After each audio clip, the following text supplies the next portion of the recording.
everyone, and welcome to the April 21st, 2022 Planning Commission meeting. We'll call this meeting to order at 1 p.m. Ms. Fennessy, can we do a roll call, please? Thank you. I'll go ahead and start roll call. Chair Escobedo, Here. Vice Chair Bonderson, Here. Commissioner Bauch, Here. Commissioner Higgins, Here. Commissioner Lodge, Here. Commissioner Wardlow is absent, and Commissioner Wiscombe. I'm here. Thank you. We have a quorum. Thank you, Ms. Fennessy. We'll move on to preliminary matters, and we will start with 2A, requests for continuances, withdrawals, postponements, or addition of X agenda items. Ms. DeBus, do we have any? Thank you, Chair Escobedo. We have none. Thank you. We'll go to 2B, announcements and appeals. Ms. DeBus? Yes, actually, we do have an announcement, and I will turn it over to Dan Gullett for that. Thank you, Chair Escobedo. As the Planning Commission knows, we are embarking on our housing element update right now, and staff is requesting 2 planning commissioners to help out with policy development following our goal-setting meeting with City Council next week. The time commitment for that, we estimate to be about an hour every 2 weeks for the months of May and June. Thank you, Mr. Gullett. Commissioner Wiscombe? Yeah, I'd love to volunteer for that. Thank you. I too would also like to volunteer for that, but Commissioner Higgins?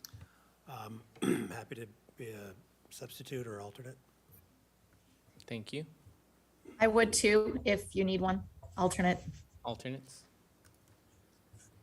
So, Mr. Busk, a little bit of guidance on whether or not, or Mr. Gullett, in terms of alternates?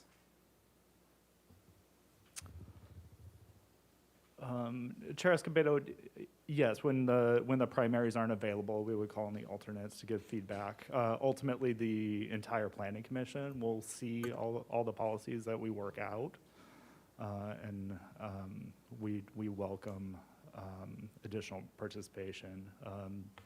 Is the city attorney copacetic?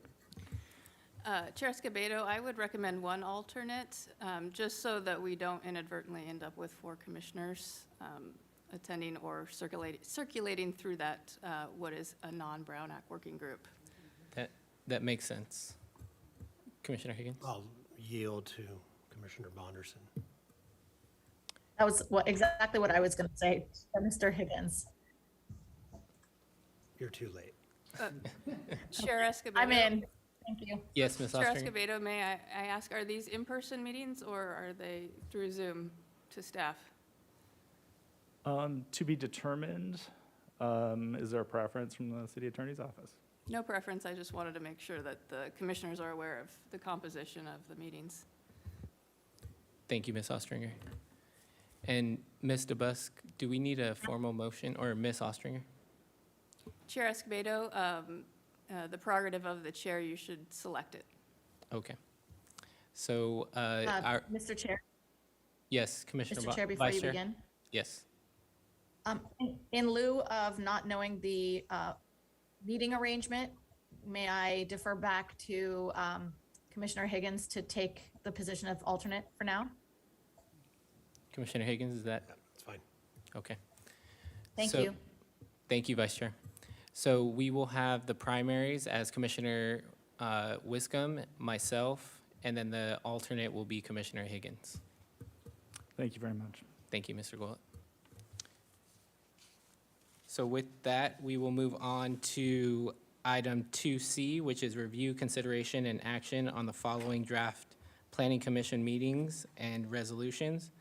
We have meeting minutes for April 7th, 2022, and a resolution number 001-22 for 418 North Celsipuedes Street.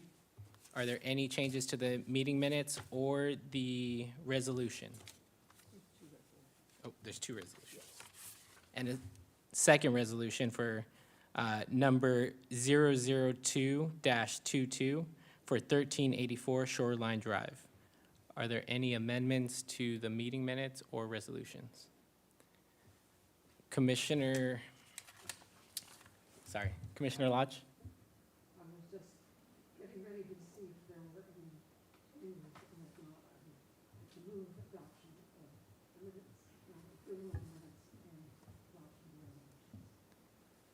Oh, Commissioner Lodge, is your mic on? Oh, I'm sorry. If there are no changes to the minutes or the resolution, I move that the minutes be approved and the resolutions adopted. So we have a motion from And Commissioner I'll Lodge second it.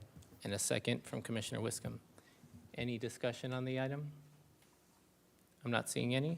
Ms. Fennessy, can we get a roll call vote, please? Thank you. I'll go ahead and start the roll call vote. Commissioner Bauke, Yes. Commissioner Higgins, Yes. Commissioner Lodge, Yes. Commissioner Wiscom, Yes. Vice Chair Bonderson, Yes. and Chair Escobedo. Yes. Thank you. Motion passes. Thank you. So now we will close out that item. We will go to comments from members of the public pertaining to items not on today's agenda. You will have 2 minutes to speak, and I do not believe we have any speaker slips for items not pertaining to today's agenda. So we will close out public comment, and we will move on to item 3. It's a discussion item. It is the Housing Element and Climate Action Plan Update Program EIR Scoping Hearing. And the Planning Commission will hold a public hearing to receive comments from agencies, the public, and the planning commissioners on the scope of analysis for a program environmental impact report to be prepared for the Housing Element and Climate Action Plan updates. And I believe we have Mr. Gullett here from staff. Chair Escobedo, I'd actually like to introduce Julia Peugeot. I believe this is her first time presenting to the Planning Commission. She comes to us from the private sector, so she has a lot of experience in these things, and we're very happy and fortunate to have her with us. Thank you, Mr. Gullett. Hello, Ms. Peugeot. Hello, thank you. Chair Escobedo and planning commissioners and members of the public. My name is Julia Peugeot, City Environmental Analyst, and today we are conducting a scoping meeting for the Housing Element and Climate Action Plan Update Program EIR. Also here today is Dan Gullett, Principal Planner, and Alelia Parento, Acting Director of the Sustainability and Resiliency Department, who are available for questions after the presentation.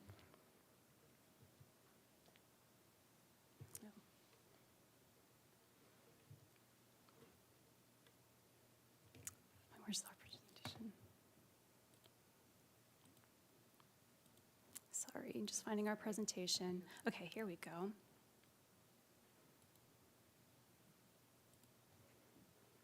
Okay.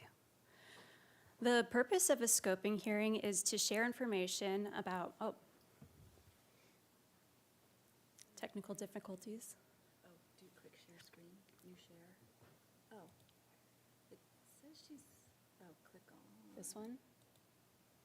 This one right here. Right, is this the one? Yeah. There we go, okay. The purpose of a scoping hearing is to share information about the EIR process and to receive comments regarding environmental issues that EIR for the Housing Element and Climate Action Plan should address. No action is requested from Planning Commission at this time. The scoping hearing is an early step in the environmental review process and is one of 2 public comment periods in the EIR process. In the coming months, a program EIR will be prepared, which will include input from today's scoping period and written comments.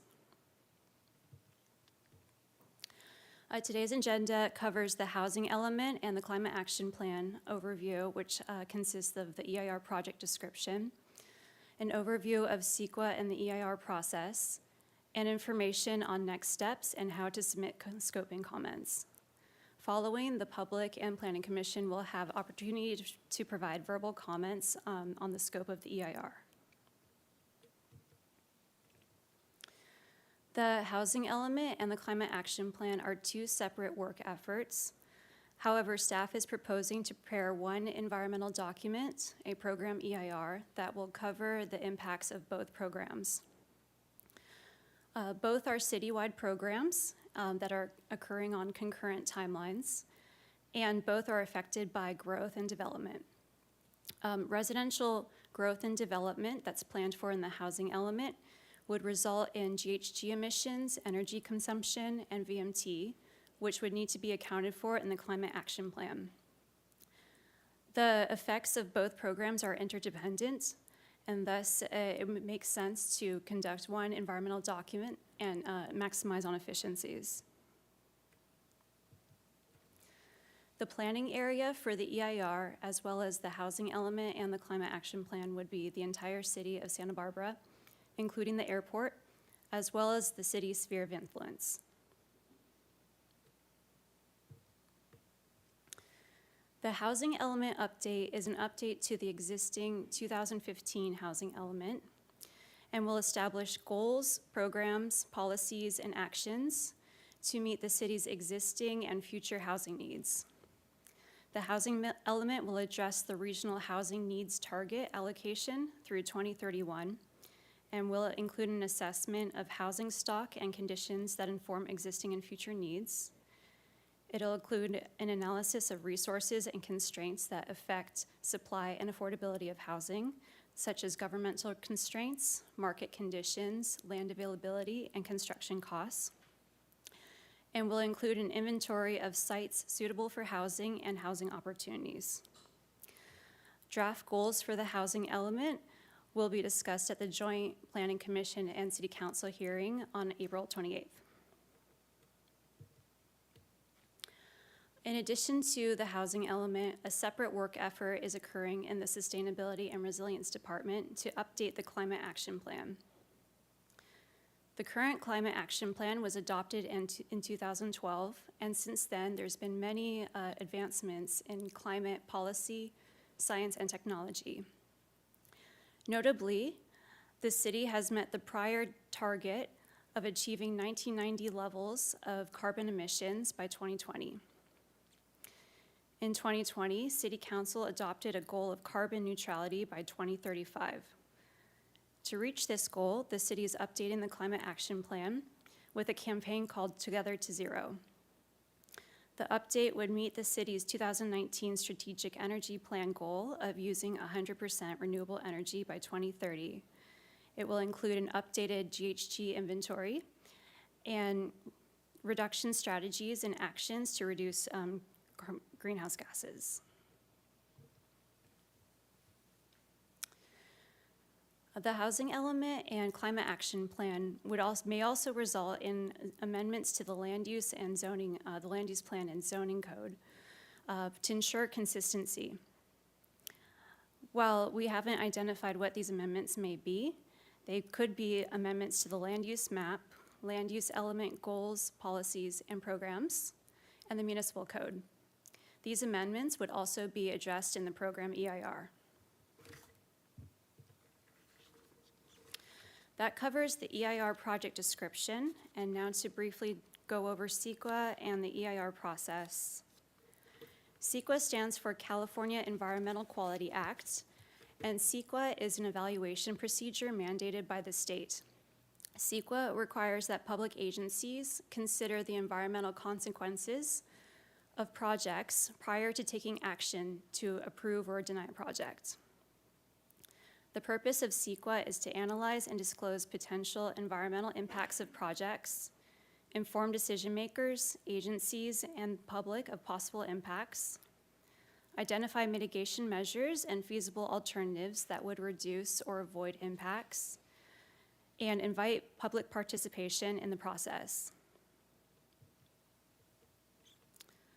There are many types of environmental documents, and an EIR is the most complex and detailed. In essence, an EIR is an informational document that discloses potential environmental impacts of a project, identifies mitigation measures, and unlike other environmental documents, an EIR contains alternatives to a project. An EIR must be completed prior to project approval. The EIR process can take approximately a year, and the process is outlined in the state CEQA guidelines. The process begins with a Notice of Preparation, or NOP, which is an announcement that the lead agency puts out stating that an EIR, in this case for the housing element and climate action plan, will be prepared. The NOP for the housing element and climate action plan EIR was released on April 7th and was submitted to the State Clearinghouse and circulated to state, local, and regional agencies, published on the city website, and mailed and emailed to interested parties. Following, the public and agencies have 30 days to submit comments to provide input on the forthcoming EIR. Following the scoping period, a draft EIR will be prepared. The city has contracted with Rincon Consultants to prepare the EIR. Once a draft is completed, the draft is published and circulated for a 45-day public comment period. Following the public comment period, comments received during the comment period are incorporated into the final EIR. Lastly, the decision maker, and in this case, City Council, certifies the final EIR prior to making a decision on the housing element and climate action plan.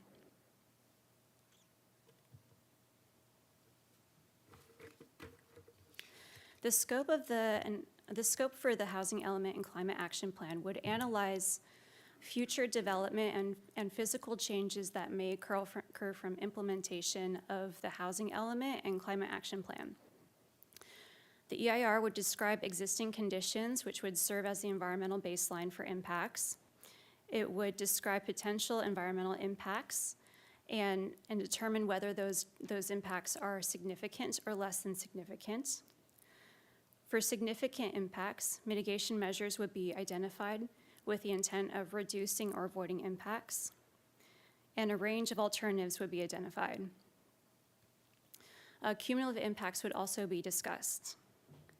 A program EIR is proposed for this, for the housing element and the climate action plan, which would serve as the first tier environmental analysis and allow for streamlined environmental review for subsequent housing and climate-related projects. The EIR is proposed to be a full-scope EIR, meaning that all environmental topics within the CEQA guidelines would be analyzed in the EIR. This includes aesthetics and visual resources, air quality, biological resources, cultural and tribal cultural resources, energy, geology and soils, greenhouse gas emissions, hazards and hazardous materials, hydrology and water quality, land use and planning, noise, population and housing, public services, transportation, utilities, and wildfire. This is a timeline of the EIR process as well as the housing element. The EIR, the housing element, and the climate action plan are all being prepared concurrently, and all three are in the beginning stages of the planning process. Completion is anticipated to be just under a year. Of note, the housing element, the state has mandated a housing element deadline of February 2023 for adoption.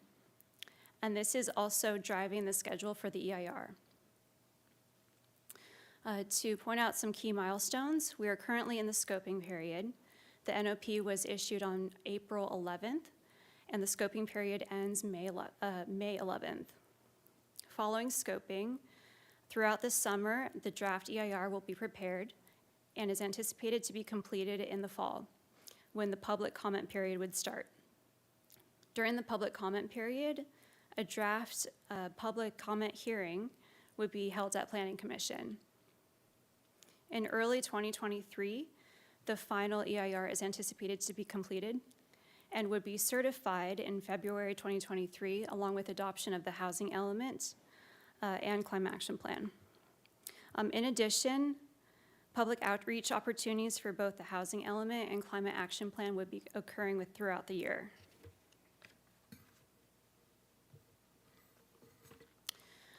As a reminder, the purpose of this hearing is to receive comments on the scope of environmental analysis. And there will be other opportunities to discuss other aspects of the housing element and climate action plan, including the joint City Council and Planning Commission hearing next week on draft housing element goals. In particular, staff welcome comments on the following: the range of environmental topics, specific environmental concerns, technical issues and approaches to analysis, and potential mitigation measures or alternatives.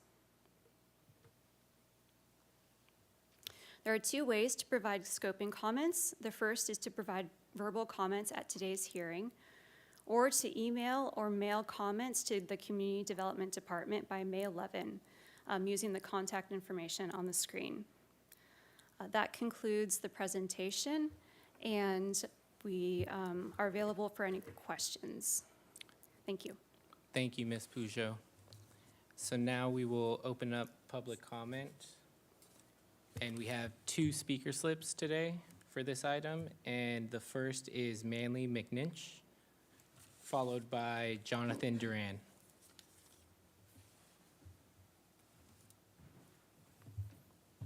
Welcome. Thank you. We're here today to request that the city adds language into the housing element that is going to include approved apprenticeship programs that will get skilled and trained workers involved in these projects. Because currently, the folks that are out there building anything in Santa Barbara or any other city cannot even afford to rent a one-bedroom apartment.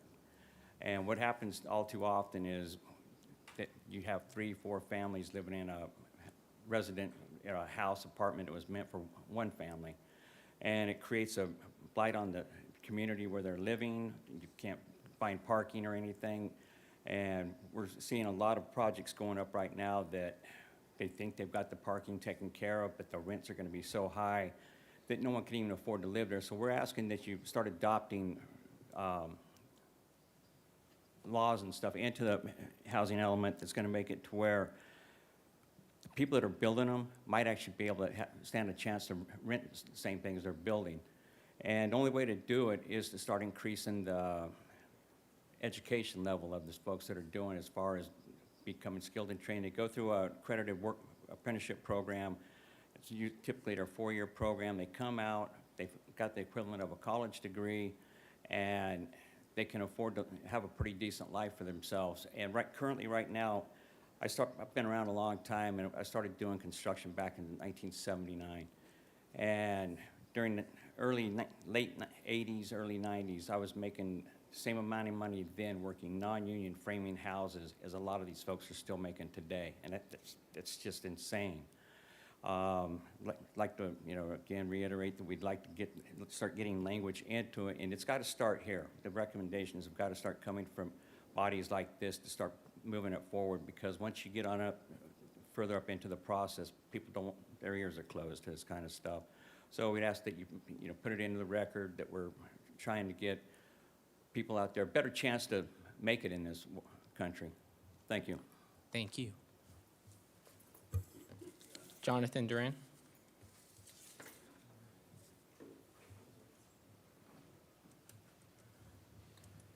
How's everyone doing today?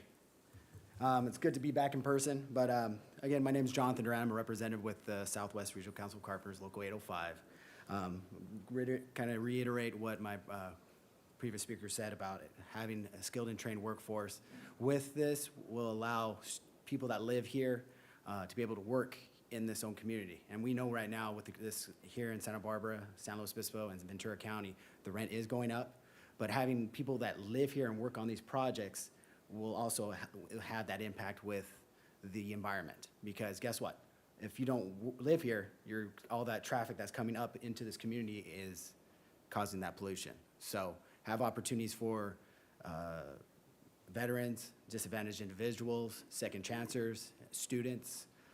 That's something that I do a lot, deal with my organization, is I go out and speak to the students, and I give them opportunity to join a trade and have an opportunity, hey, this could be an option for you, a good paying job with jobs, wages, and benefits to provide for your family and be able to live here locally and have the money get spent right back into this community.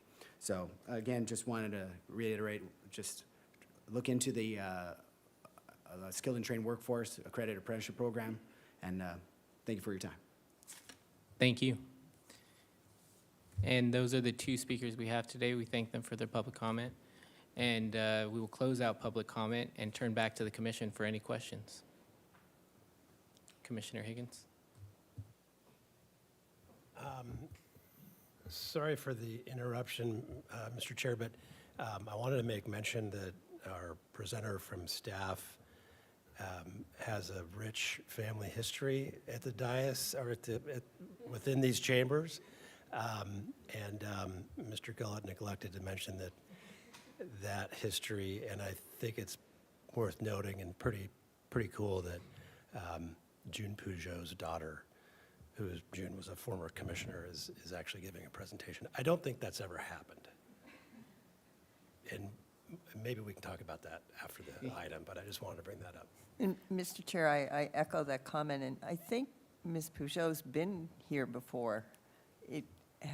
And maybe it was to answer questions, but you've been in that seat before here as Only virtually. only, oh, okay. Maybe that's it, yeah. Well, welcome. Thank you to both of my commissioners for that. Commissioner Lodge, do you have questions? Yes, thank you, Mr. Chair. First of all, I really appreciate the comments from the public. It's something that, that the city has been trying to deal with and improve the situation as long as I've been involved. It's not easy, but we're working on it. I have a question about alternatives. With the alternatives, well, given that the state says that we have to do something that could potentially meet the RENA numbers, what do we have in the way of alternatives? Or is it different? Are the alternatives different ways of meeting the alternatives?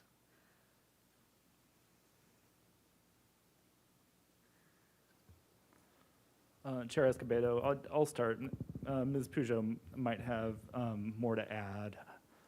So at this point, we're looking at our suitable sites inventory and getting an understanding of whether what we have as status quo with the average unit size density incentive program and other programs that are existing, if we meet it with what we have now. And from there, we would go and look at other programs. Back in 2019, when council was considering Florida lot area ratio, council also gave some direction to downzone some areas and upzone some other areas. So that's something else we would want to look at as part of this because of the no net loss rules. So essentially we get one chance every 8 years to look at things holistically for HCD to review. So that's something we would look at too. Ms. Peugeot? I can speak to the EIR process. The CEQA guidelines require us to look at a no project alternative. Basically, if no action were to occur and what reasonably foreseeable events might happen. And that would be that we wouldn't meet our RENA targets, which are our basic objectives for this program. And then in addition, we are supposed to look at a range of alternatives that would lessen or reduce impacts. And the discussion might also revolve around whether those alternatives would meet the housing goals or the goals, the project objectives that we identify for the process. And I'd just like to mention something about the no project alternative. So it's different than the status quo in that in no project, we would revert back to variable density in 2024, so we would have to take that into account. So with that one, we wouldn't likely meet our RENA requirements, but all the other alternatives, the alternatives should be feasible. So feasibility, part of that definition for us would be meeting RENA. Okay, thank you. I have one other question on a much more specific thing. On page 4 of 10, mention projects or actions such as installation of electric vehicle charging stations or new bicycle or pedestrian facilities would introduce physical changes associated with construction and could alter pedestrian and vehicular traffic patterns. The city's already done quite a bit with things like requiring all electric in construction.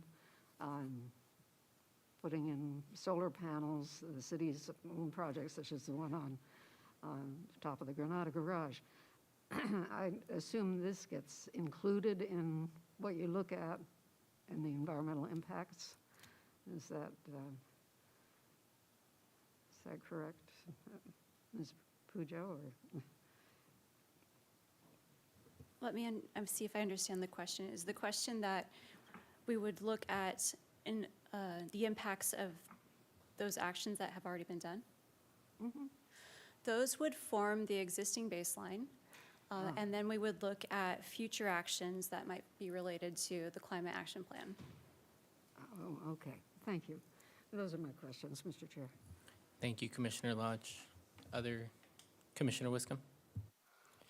You're just following through on that, Ms. Peugeot. So we have these new bike facilities, the bikes, they've gone up all over now, and they're on the Mesa now in quite a few locations.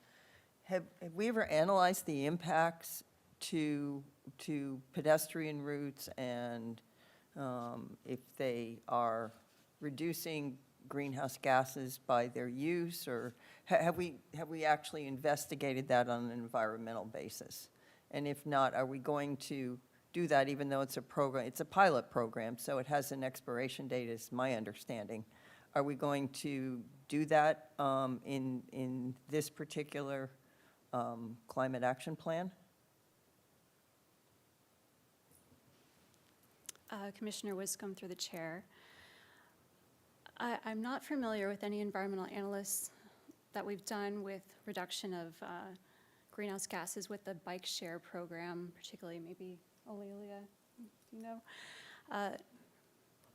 Typically, we would look at significant, we would screen for significant impacts when we look at project approvals as opposed to benefits, whereas reduction of greenhouse gases with a bike share program or alternative transportation improvements might be more seen of a benefit and may not trigger the CEQA requirement.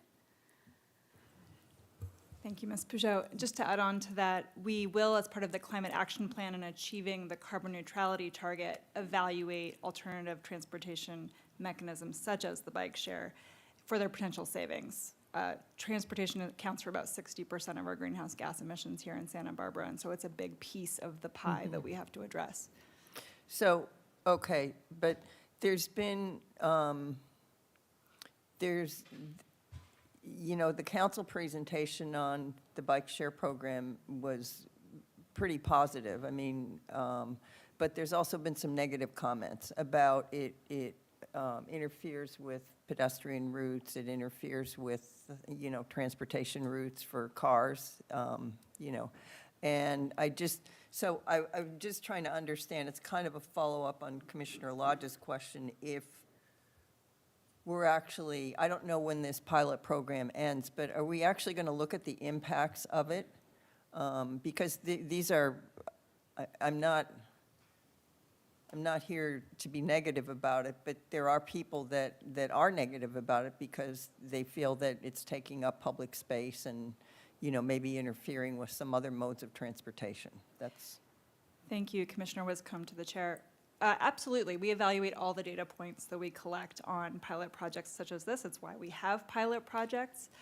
Moving forward, you know, it is ultimately a council decision whether we continue the program. They'll be presented with the information on the pilot and both the good and the bad, right? The feedback, the public has the opportunity to present their feedback to council, and then we will move forward based on those data points. So you're saying that the environmental analysis will be done on it so council can make a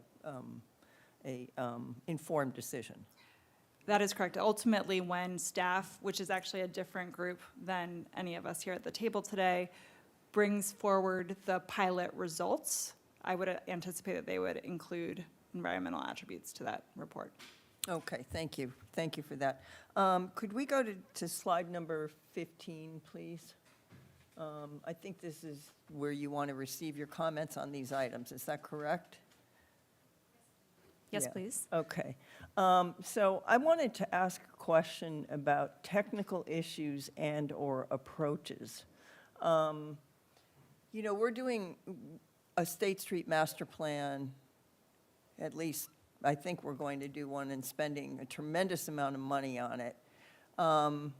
Would this be the appropriate place to comment on, excuse me, a stormwater system on State Street that adaptive reuse buildings that do mixed use and residential could easily connect to and have the mitigation measures for their on-site stormwater be done in a central location on State Street, since we're probably going to be, is this something that's being looked into? Are you understanding my question? I'm looking for ways that on these adaptive reuse buildings, that we might make it easier for developers who have a hard time mitigating stormwater on site to perhaps have a city system on State Street that takes care of it. And is this the place to bring that up? Because you said other approaches to analysis, so. Chair Escobedo, Commissioner Wiscombe, I think it's most relevant in the context of the housing element itself. So with the housing element, we're looking at government and non-governmental constraints, things that make projects more or less feasible, more expensive, and to eliminate those or reduce those where we can. Okay, but I think it probably goes into climate action plan too, doesn't it? Mitigating for stormwater and, yeah. So that's why I kind of asked the question here, but, okay. And what do you mean by range of environmental topics? Are we going back to that the slide you had that showed all the checklists? Yeah, that one. Did you want us to comment on these, or are all of these going to be analyzed? I know in some EIRs, actually some have been crossed out, so. All of these will be analyzed in the EIR. There are a few that are left off of this list that we are planning to put in a less than significant chapter. Things like mineral resources and agricultural resources, which we don't have in the city of Santa Barbara. And it is a full scope EIR, so all of these issues will be analyzed in detail. Okay, so we're not going to have the reduced checklist like we do on some PEIRs? That's correct. Okay. Yeah. And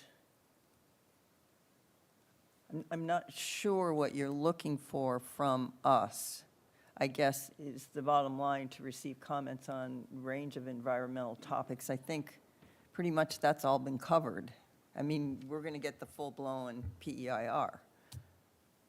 So if you want guidance from us, I guess, this is pretty general, and I'm wondering how we can be useful at the Planning Commission. That's where I'm coming from. Thank you. And if I can, one of the purposes of today's hearing is to offer the public, if I understand that correctly, a forum for providing feedback. So, Commissioner Higgins? What's your appetite here for environmental justice related impacts discussion for either of these, housing element, your cap? Chair Escobedo, it is a requirement of the housing element that we look at environmental justice and affirmatively furthering fair housing.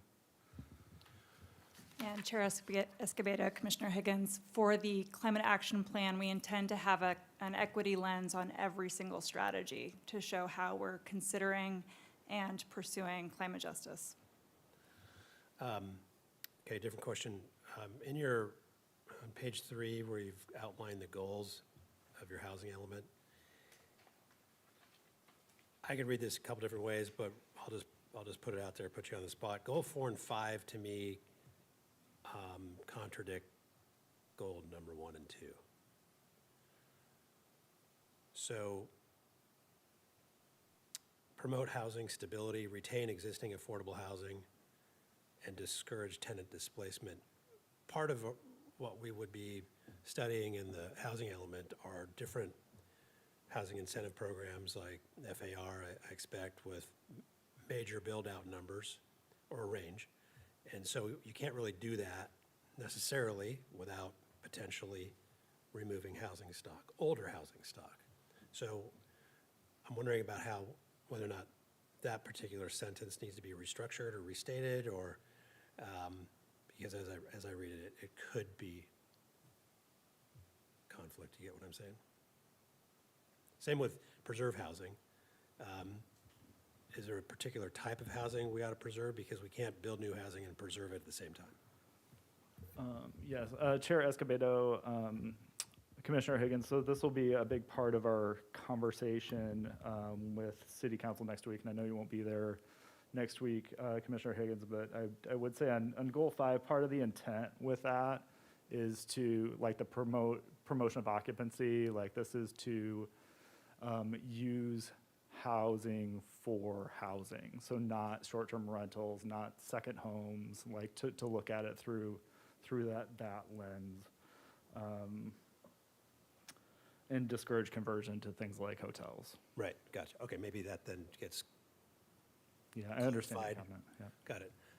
And then the part of the housing element that talks about constraints related to government regulations, you indicated that there's no status quo option in the EIR for no project, but that it could, our policies could revert to variable density. I expect a pretty healthy discussion in your EIR about that as a major obstacle to reaching all of these other goals. Yes, and Chair Escobedo, Commissioner Higgins, I don't think that HCD would allow for us to continue with that provision that expires AUD if we're not going to meet arena numbers, so that we would be forced to rezone essentially. Yeah, I get that, but I think just the purity of the document you're preparing is not really as much a regulatory document responding to, I mean, I know we're here talking about housing production because of RENA, and we need to do that, but the sticks carried by other regulatory agencies are not as important as just, to me, as the discussion of what happens to this, to our physical community here in Santa Barbara if we don't build more housing or revert to, variable density. That was not a question. So those are my questions. Thank you, Commissioner Higgins. Other commissioner questions? Mr. Chair? Vice Chair Bonderson? Thank you. I have a couple questions, a little bit, it may seem like I'm piggybacking a little bit from Commissioner Higgins. I'm going to continue forward with some questions on the goals. I'm curious to know where adaptive reuse falls within the goals that you have presented. Do you have a specific category in which it may fit in appropriately?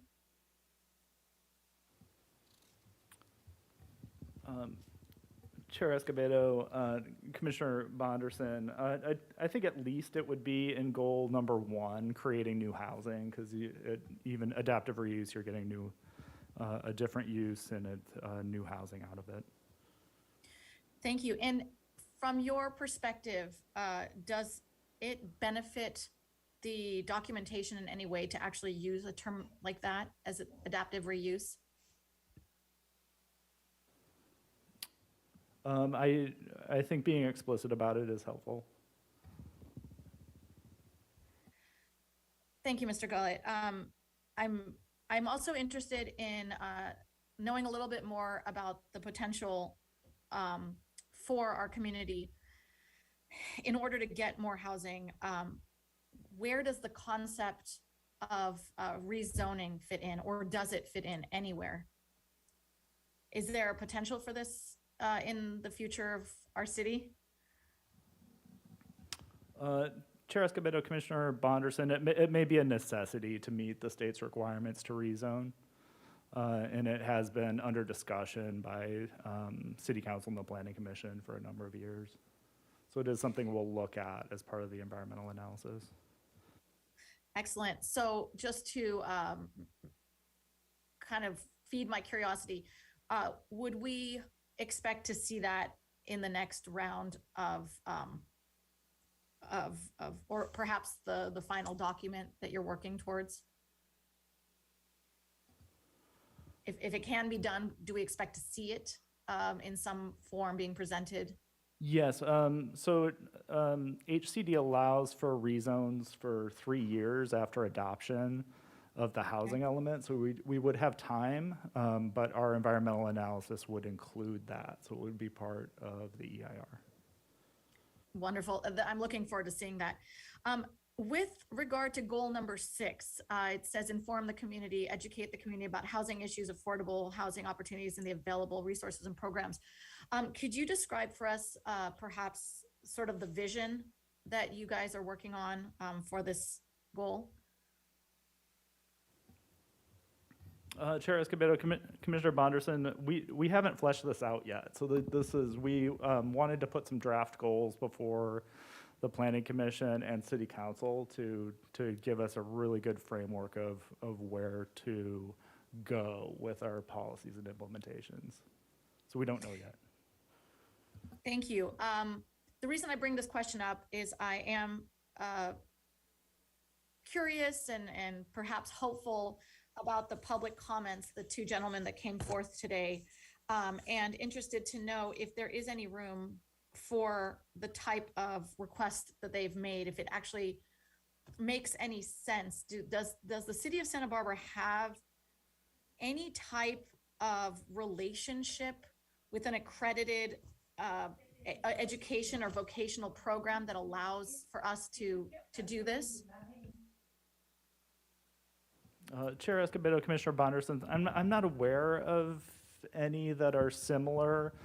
We have heard many similar situations, and this is something that we'll be looking at to some degree in our environmental analysis. I think one of our goals in the city has been to have the jobs and housing coupled in the city, people who live here, work here as well. So that is an issue for many different income levels, and we'll be looking at that, and that is a problem we would like to solve. Thank you. I was also particularly more curious about the accredited vocational training that the gentleman spoke about. Is that something that you might be able to look into and see if it's even a potential for us? I'm personally aware that, programs like that are quite complex and maybe a bit more challenging to incorporate because it's, needs to be accredited and whatnot. If that's even in the scope of what we can provide. Is that something you could look into? We'll look into the concept. Excellent. At least. And the last question I have about the goals, it has to do with number 7, and I'm guessing that, again, you're going to just reiterate the concept behind number 7. I was interested in simply knowing what you hope to gain by having this goal, coordinating with regional partners. Is it more of a collection of how the other communities do this well, or is it for having resources for future potential partnerships that help us grow and improve our Vice Chair- city? How do you see this? Vice Chair Bonderson, if I can jump in. I know Sure. we're getting into the goals right now, but we're supposed to be focusing on the EIR, if I'm correct. So our joint meeting next Friday will be focusing on the goals. Excellent. So if we could I hear you refocus. loud and clear. Thank you. Then let me end with a simple question.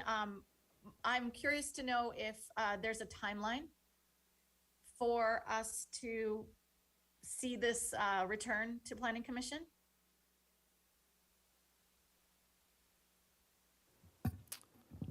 Chair Escobedo, Commissioner Bonderson, we'll have a draft element in EIR sometime in July.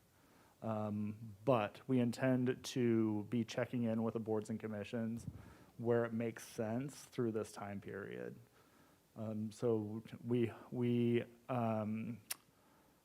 anticipate we'll have additional conversations beyond that.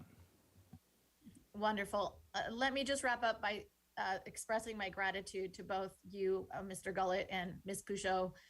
This is such an important topic and really encouraging to see. Thank you for your presentations today. Thank you, Vice Chair. Other questions from commissioners? Commissioner Lodge? Thank you, Mr. Chair. This is a question for Ms. Parento.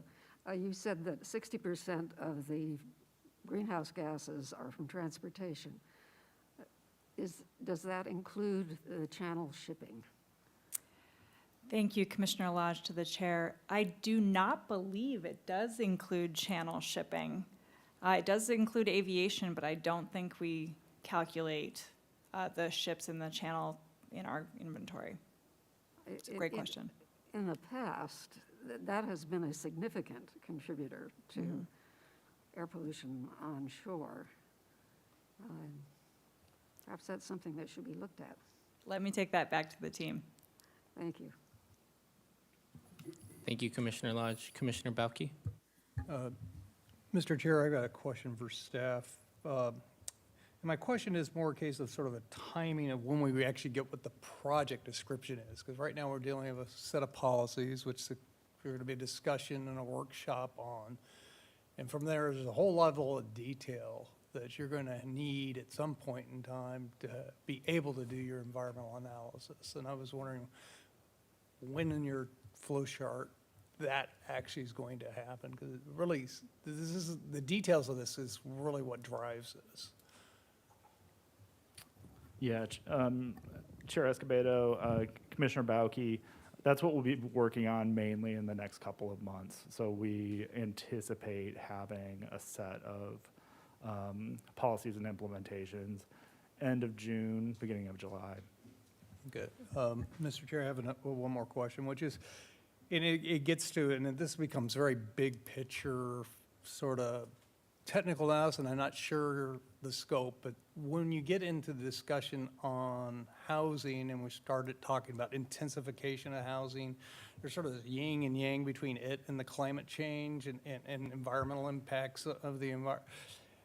How are we going to analyze sort of that yin and yang between the two? Because there's a lot of academic work that shows that basically densification actually is good in a big global sense, but how does that work in the context of what you're doing here?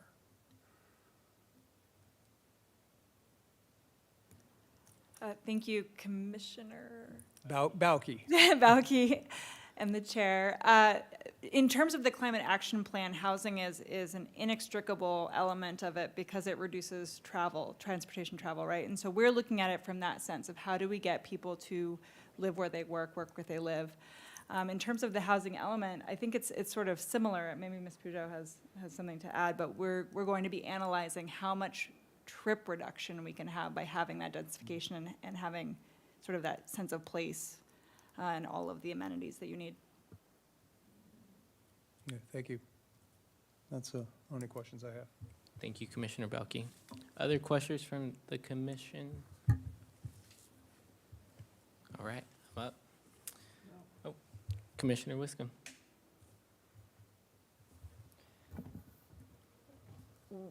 When you're putting together the scope for the EIR, you'll be looking at, I assume you'll be looking at our existing housing stock and rental versus ownership, et cetera. Will that be part of it? And then, you know, how much more it has to increase for our new RHNA? I mean, there's things here like I'm looking at page 8 of 10, what goes in the housing element, and, you know, there's a lot of assessment and analysis that needs to be done. I think that also needs to be done for the PEIR.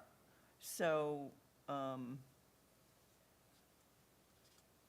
it says that the PEIR will describe the current environmental setting and infrastructure, will constitute the baseline physical conditions But will you be looking at rental versus ownership and all those kind of, the demographics of, you know, what the city makeup is now? In order to determine the impacts for the arena numbers that we're supposed to meet? Chair Escobedo, Commissioner Wiscombe, we have a traffic consultant that's working with us called Iteris, and they are putting together a model which looks at land use changes, different types of land uses, and what the effects are on vehicle miles traveled. It's also looking at level of service. We still have a policy about congestion, but for the purposes of CEQA and to feed into our greenhouse gas inventory, we'll be looking at like what those different housing types and how they affect greenhouse gas emissions with vehicle miles traveled. So I don't know yet how those are going to be divided up, whether it's sizes, rental versus ownership. We haven't had that discussion with Iteris yet, but it's a good point. Okay, and how about, will you be looking at, with any sort of zoning changes, impacts on parks? Commissioner Wiscombe through the chair. I also want to add that the EIR includes a housing and population section, which would analyze impacts such as displacement. And while CEQA doesn't typically get into socioeconomics, that is the one chapter where we can address those types of issues. In terms of parks, are you meaning demand on parks, on park Pardon? space? Do you mean demand on park space? Yes. Yes, That is, and impacts on park space. yes, that is something that would be addressed in the EIR. There's a recreation section, and that would look at the demand for park space and park facilities and whether that would result in the need for new facilities or impacts to wear and tear and degradation of facilities. Okay, so you do look at the impacts to wear and tear as well as the potential demand for new recreational facilities to It handle. would be a programmatic analysis, and generally across citywide, yes. Okay, thank you so much. I can't think of any more questions. Feel free to jump in. Thank you, Commissioner Wiscombe. So my first question is, in the future, will the climate action plan and the housing element be on the same cycle similar to now so that we could do EIRs for both at the same time?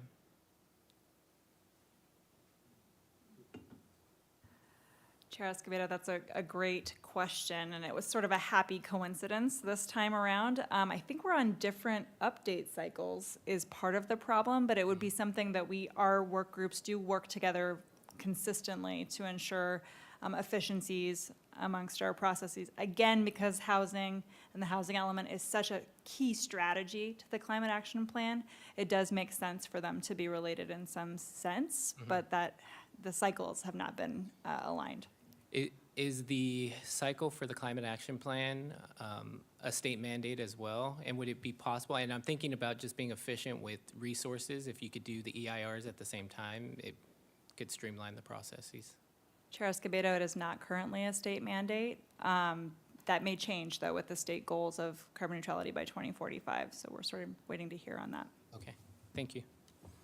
And then for the EIR, will it seems like it'll definitely take into consideration the environmental impacts of building more housing. Will it take into consideration the impacts of not building more housing? Chair Escobedo, the no project alternative is where that might be explored. And in the alternatives chapter, there's a section of comparing the no project to the project, and that's where we would see that difference.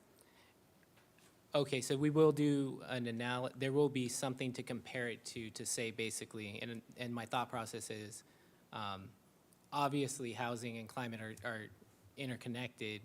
If we don't move on housing, we're not going to make progress towards our climate goals, and that'll be clear from the EIR, is that correct? We would do the analysis of both the no project and the project. So whether it's no action versus adopting a housing element and climate action plan.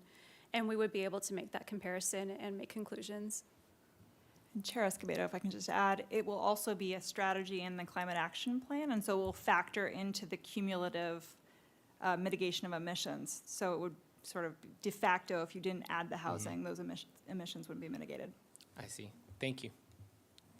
Let's see. On page 3, and I forget who asked this earlier, but the first bullet point there, and it's a part of the housing element, it highlights at the end of that sentence, special needs populations, and I'm wondering if there's a specific definition for special needs populations? Chair Escobedo, I guarantee there is, and I don't have it in front of me.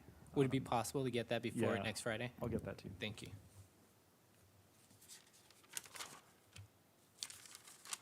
I think,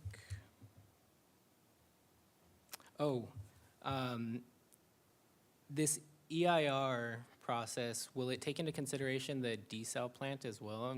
I'm interested, it's my understanding that it takes quite a bit of energy to power the desal plant. And if out of the climate action plan, if there's a way, and I don't know if it's the EIR process or the climate action plan itself, to address, I guess, decarbonizing the desal plant. Chair Escobedo, I'm very happy to tell you that as of March 1st, the desal plant and 98% of Santa Barbara's electrical sources are decarbonized completely. Wow, I So love that. with the launch of Santa Barbara Clean Energy, we have 98% participation rate on the 100% carbon-free content and electricity. That's amazing. Thank you. Outside of that, I think those are all my questions. I have questions about the goals, but I'll send those to staff after. So any other questions from the commission before we go to comments? And I guess a question for Mr. Busk is, will the meeting minutes reflect our comments? Are staff just taking our comments for the purposes of the EIR? Commissioner Escobedo, or Chair Escobedo, for environmental hearings, we do take detailed minutes, and so all of your comments, not your questions, but your comments will all be reflected in the minutes. Thank you. So we'll bring it back to the commission for comments. Commissioner Higgins? Okay, so there's no question about that response. There's no tally in terms of consensus or majority. It's just any and all comments go into the analysis, or is there a gatekeeper on?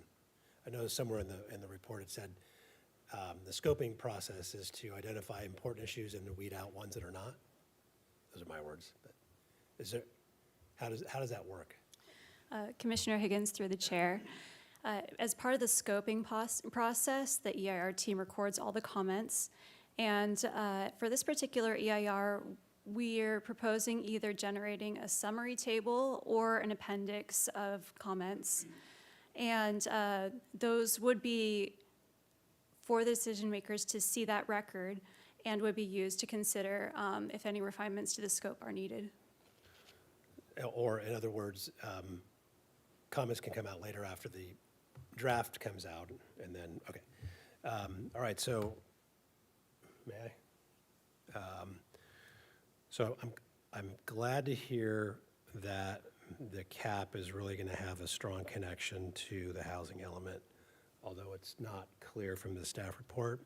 But what I heard today is that, in fact, in context of no project alternative or some range of project as defined later, as you get to no project alternative, the climate impacts will increase if our housing doesn't increase. So there's going to be a relationship there. That'll be focus of at least this EIR. I'm glad Commissioner Escobedo asked that question about conjoining them going forward. I think that's probably a really good idea. So I guess I would assume a lot of this is going to end up in the no project alternative, but with respect to our housing element,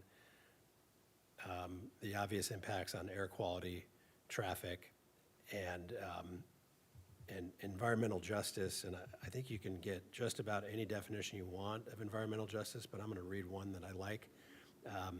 Traditional issues aside, this particular definition says, another issue is inadequate transportation.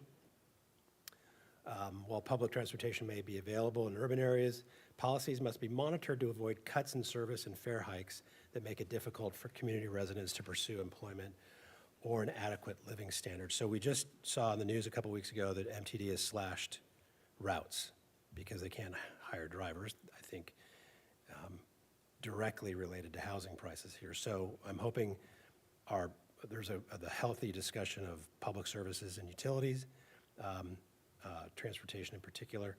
And then further down in this particular definition says, communities may also contain older and unsafe homes. Older homes are more likely to have lead-based paint that chip and find its way into the dust and soil surrounding the home, leading to illness. These houses may also be prone to structural problems or other hazards that put residents at risk. I think some of our public speakers suggested that we have a lot of overcrowding and a lot of older housing stock that if we don't reproduce in a more efficient way, energy compliance and then use of space, we continue to exacerbate unsafe housing conditions, and my assumption is that'll be covered. Getting a nod there for the record. So another issue that I'd like to see in there with respect to the no project alternative, I think, is aesthetics. We do have older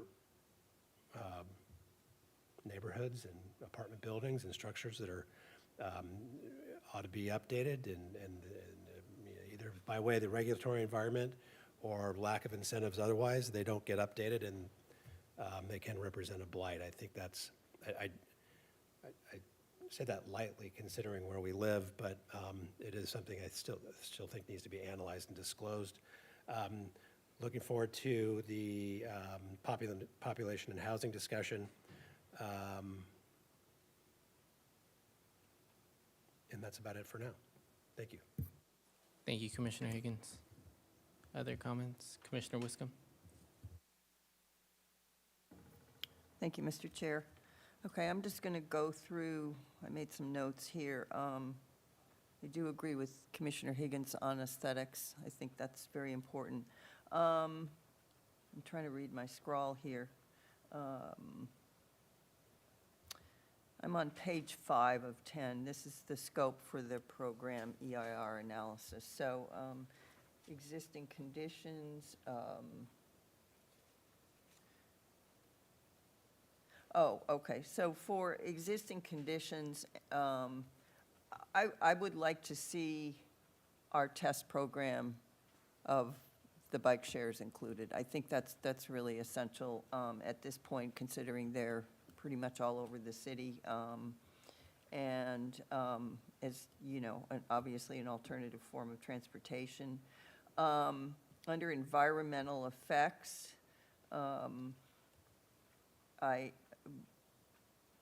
future environmental effects associated with additional growth and development activity. I think it's important that we really look at adaptive reuse. I think, we're a built-out city, and I think the advantages and the disadvantages and, potential impacts of that are great in the areas where that can be accomplished.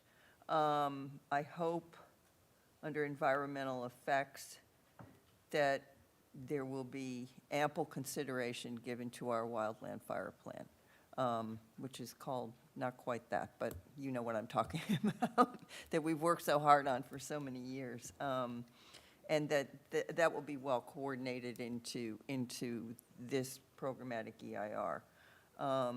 Again, recreation, I'll just mention it as I asked a question before, so I'll just mention it. I think that's really important. Our recreational spaces here are really important, and the impacts to those spaces, programs, activities that people do in our parks and at our recreational facilities are really important as we potentially increase our population.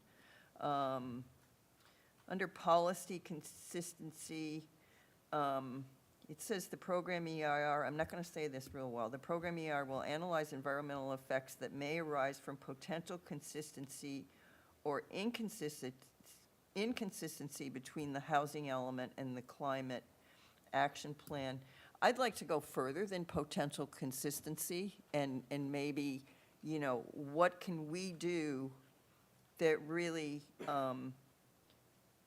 really helps us create the housing and also benefits the climate. And, you know, I kind of go back to that State Street thing, but the State Street stormwater, but things like that. I think that's where we need to be looking. I also think that we need to be looking and reference where applicable our sea level rise adaptation plan. That's, which I'm sure you will do, but, you know, there's areas there where, you know, we've got flood zones and things like that exist today and, you know, will exist as we go on. And I also appreciate Chair Escobedo's comments about conjoining the climate action plan and housing element EIR. I think they really do go hand in hand, and it just makes perfect sense. And I think, Ms. Parento, you said the climate action plan doesn't have actually a PEIR requirement yet? Okay, so, you know, maybe that's something that we could talk to the state about if they're planning on implementing one, and so we could in the future combine the two, because I think that's pretty much a no-brainer, considering the RENA allocations that we're, you know, generously receiving nowadays. So, those are my comments. Thank you so much. Thank you, Commissioner Wiscom. Other commissioner questions? Or comments, rather? Commissioner Belke? Mr. Chair, I'll sort of give you a little outline of some of the stuff I was probably going to say next week with the council, but it might as well be put out here because it's definitely housing policy. I'm a firm believer in intentional development, and one thing I see over and over again with cities and housing elements is they talk the talk, but they don't do the walk. And so I'm looking for, as we get through this process, very, very clear policy that is set forth, very intentional decision-making of where development should and shouldn't happen in this community. And that's like on a level of a block by block in the core. Figure it out. There is an extreme housing shortage in this community, and we need to figure out what we can actually get to and accomplish. To do that, and before we do that, and one of the things I've mentioned to the council people when I was talking about getting on the commission, is we really need to start discussing a value recapture mechanism in this community before you start allowing a whole lot more development in this community. So the benefits actually then will attribute to the city and to the community. Otherwise, it just basically becomes vaporware and goes off to the community, to the property owners, and just gets scattered like dust. With some value mechanisms, recapture mechanism and putting in place, and unfortunately we don't have redevelopment any longer, and that was one that was, but there are new ones. there are things that could happen to create basically funding mechanisms to allow programs like the gentleman that came and spoke today, or targeting funding for the workforce housing folks to be able to live in this community. Maybe the city can finance more, be part of the deal to make more affordable housing. But that involves creating value and getting financing to happen, and you can't do that. You could get more housing, but it might not be able to be accomplished without additional funding, especially on the affordability. I mean, there's always going to be a demand for housing in this community, so we need, and if we want to have the workforce housing component met, there's got to be a way to make the dollars show up, and that's something I'll pound the table over and over again.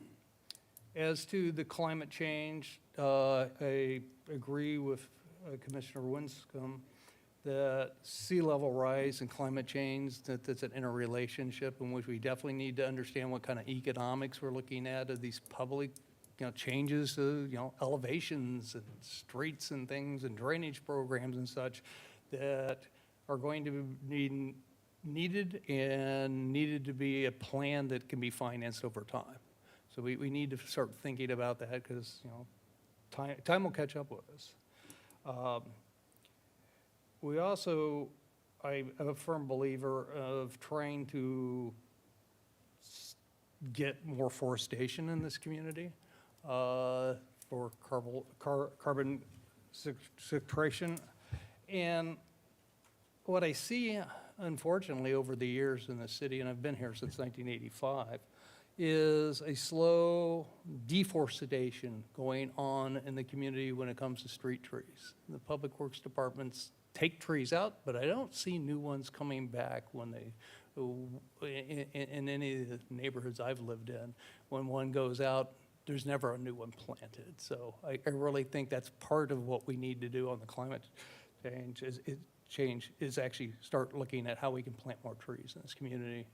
And street trees would be the first thing because that's in the public domain. So those are my comments today. Thank you. Chair Escobedo, I think it's worth mentioning with the changes to the rules for housing elements, we have to have policies and implementations that have timelines, have budget, have assignment. So this is a different kind of housing element than we did before. Sure you're all aware of the 2015 housing element, there's maybe 90 policies, implementations that we have to report on every year.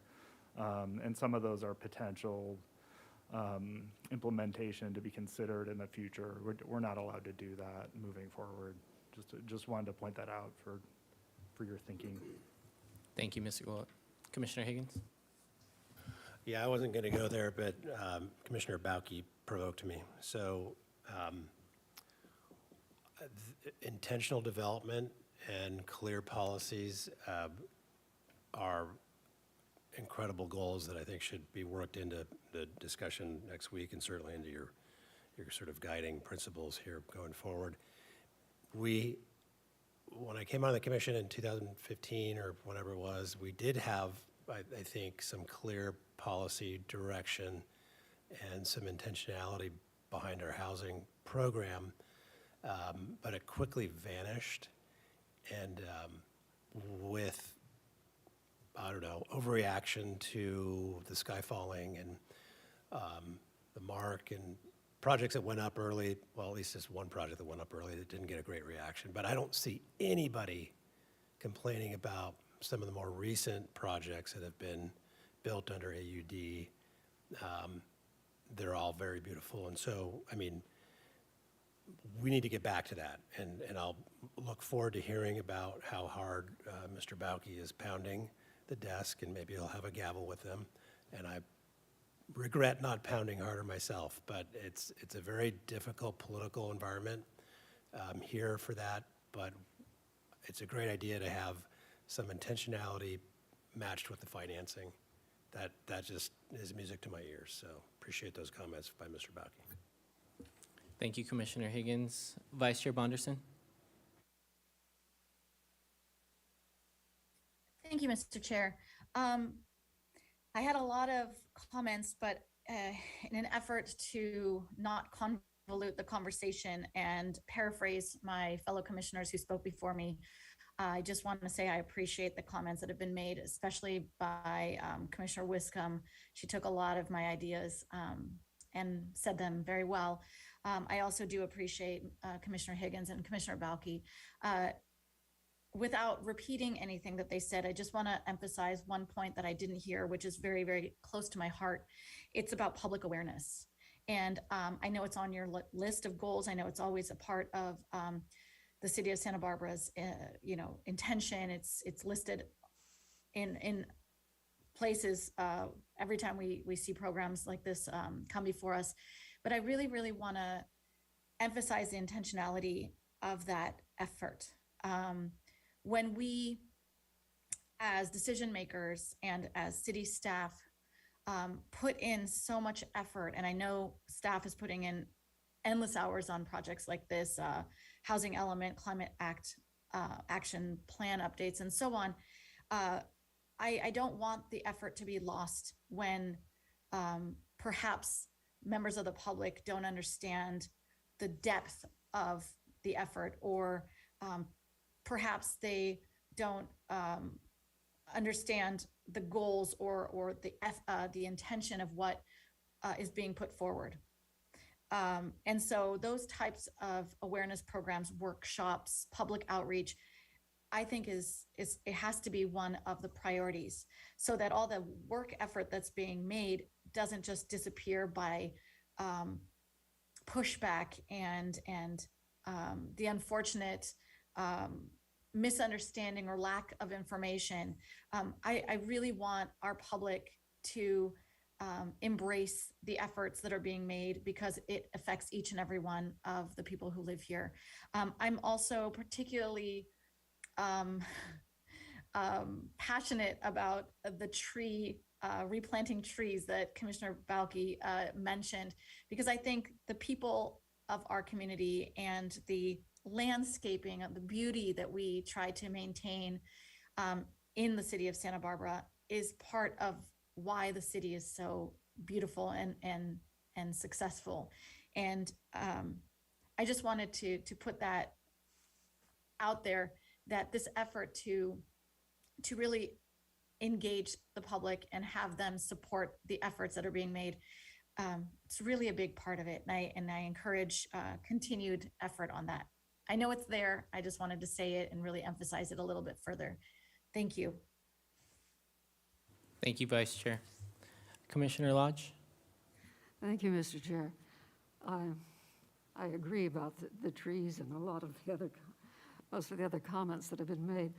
Something that we haven't talked about, but which is certainly part of the housing problem, is short-term vacation rentals and second homes. And we saw with the census, the number of vacant homes has gone way up in Santa Barbara. And Chair Escobedo has done some excellent research on what other communities have done about that, regulating them.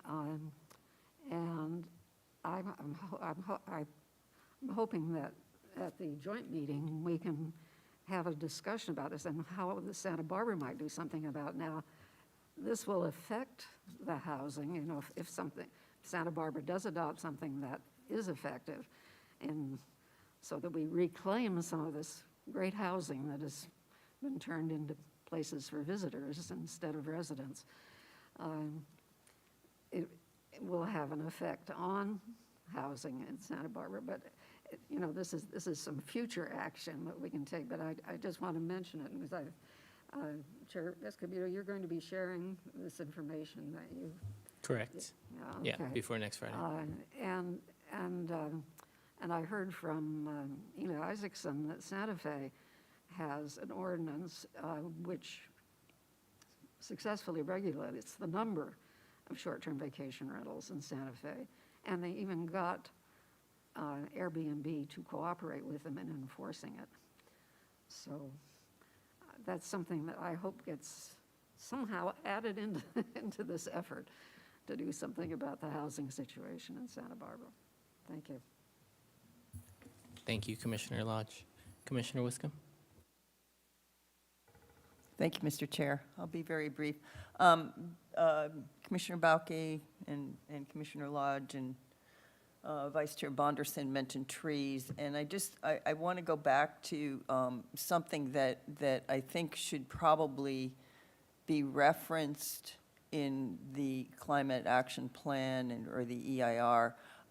If possible, there was a study done by the city of Santa Barbara, and I'm not going to remember the year.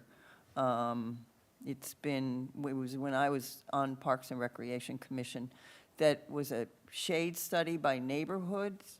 Mr. Busk, are you familiar with that? It's where, where we really have, ample street trees, and where were some neighborhoods that could really be advantaged by having a street tree program and planting. And we also have a street tree master plan. So I think that if there's a way to include that in policies or mitigation measures, that might be appropriate to look at and see if we could dust off that study. And we also have an urban forest master plan. These are all important documents, and, I hate to, Commissioner Bauke got me on the tree thing, but these are documents that shouldn't sit on a shelf, and this is a perfect opportunity to look at the hard work that was done on these and perhaps develop mitigation measures that make sense for some of these things. So in addition to sea level rise adaptation, wildland fire, the street tree master plan, the shade study, and the urban forest master plan, and there was one more I was thinking of. Well, we recently had the local coastal program update too. That, but I don't envy your. We just have a lot of we have a lot of information out there that I think could really just make this really helpful. That's my cheerleading speech. If I may, Chair Escobedo and Commissioner Wiscom, I do want to reassure the commission that we are looking at street trees and forestry in general as one of the very limited sequestration measures we even have at our disposal. And so absolutely, we honor our urban forest here and are looking for ways to expand upon it. I love the idea of looking at the shade study and doing an equity approach to added forestry, but we are working closely with our arborist at the city and our tree superintendent, and so we will certainly consider that. Yeah, I don't know if Nathan was here when the study was done under Tim Downey when he was here, but it was a really interesting study by neighborhoods, and we all would love it to go someplace. So, as well as the urban forest master plan, I think that's also important. Thank you. Thank you, Commissioner Wiscom. Commissioner Lodge?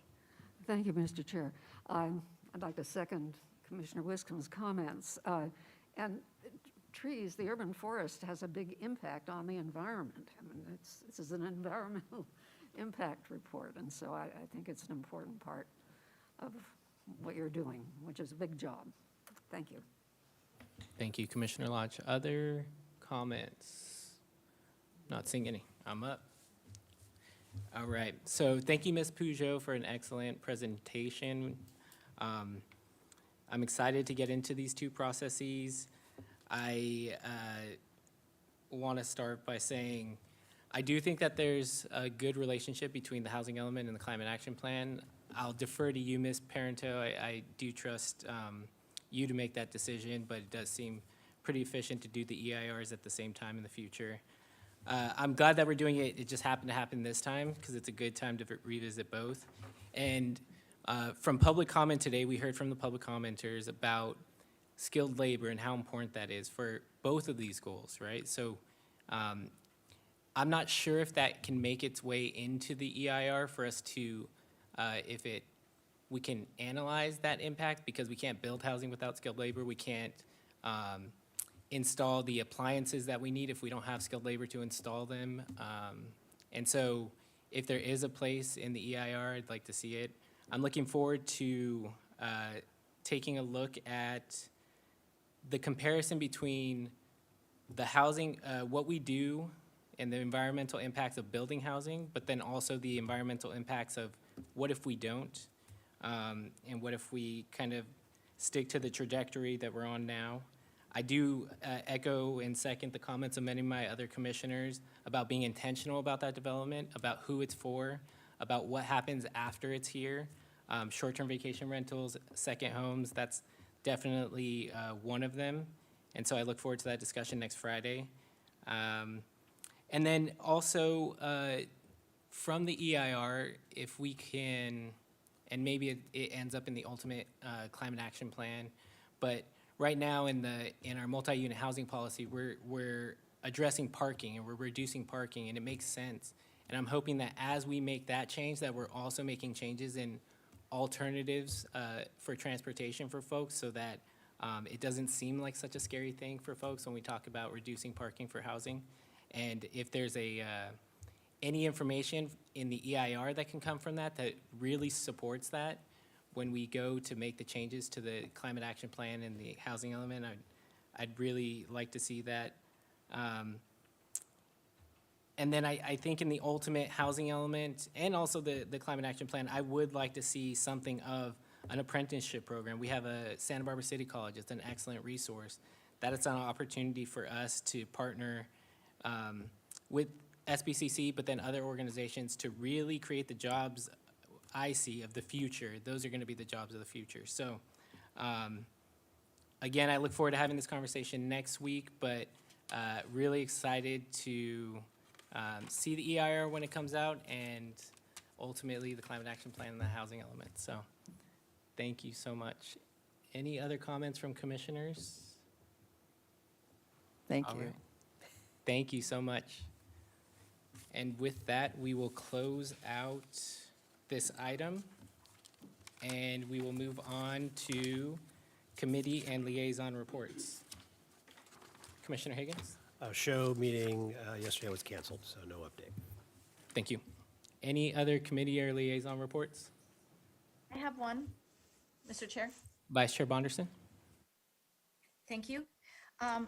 We had a State Street Advisory Committee meeting on Monday. It was very exciting.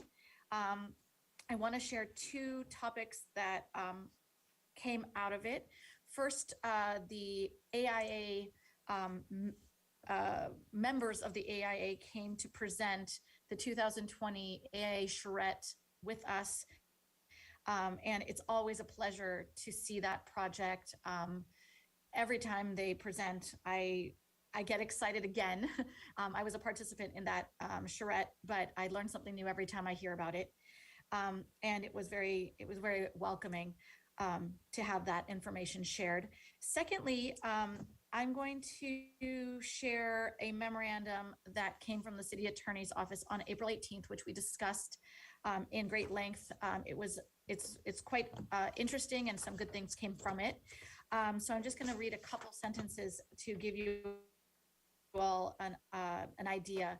So City Council was advised that the State Street Advisory Committee members would not meet the definition of public official as described by the Political Reform Act. So as you know, Planning Commission does, and that does not extend to this new committee.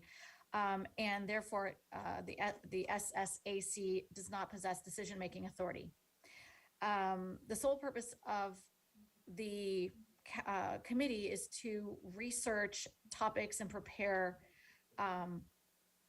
recommendations and so on. So for me, this was an important topic to share with all of you. This limitation of authority is essential to executing the council desire to have financially interested business and property owner participate in the process. Additionally, we had feedback on the ending of the State Street Master Plan RFP proposals. That response period closed on March 24th, and 8 firms submitted proposals to the city for the master plan project. Very exciting. So regarding the procurement process for the master plan consultant, a few things have taken place. Firstly, a small group of city staff will conduct the first round of reviews for the RFP proposals, and they will reduce the number of proposals to the top 4 or 5 consultants, candidates. And then the chair, which is Dave Davis, has appointed a small ad hoc committee that will include a few State Street Advisory Committee members that were hand-selected to help conduct a second review of the scope of work proposed by the top 4 to 5 candidates. And then a small group of city staff and Mr. Davis will conduct final interviews. It's important to note that although Mr. Davis is the chair of the State Street Advisory Committee, his participation in the final interview panel is not on behalf of the committee, nor in any other official capacity. And the city staff will then select a consultant and negotiate a contract.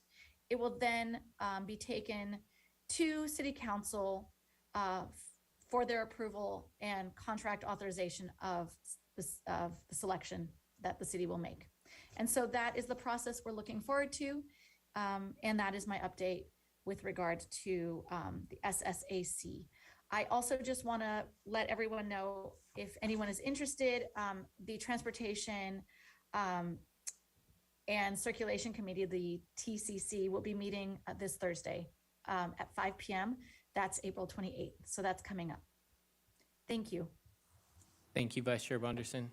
Commissioner Wiscombe?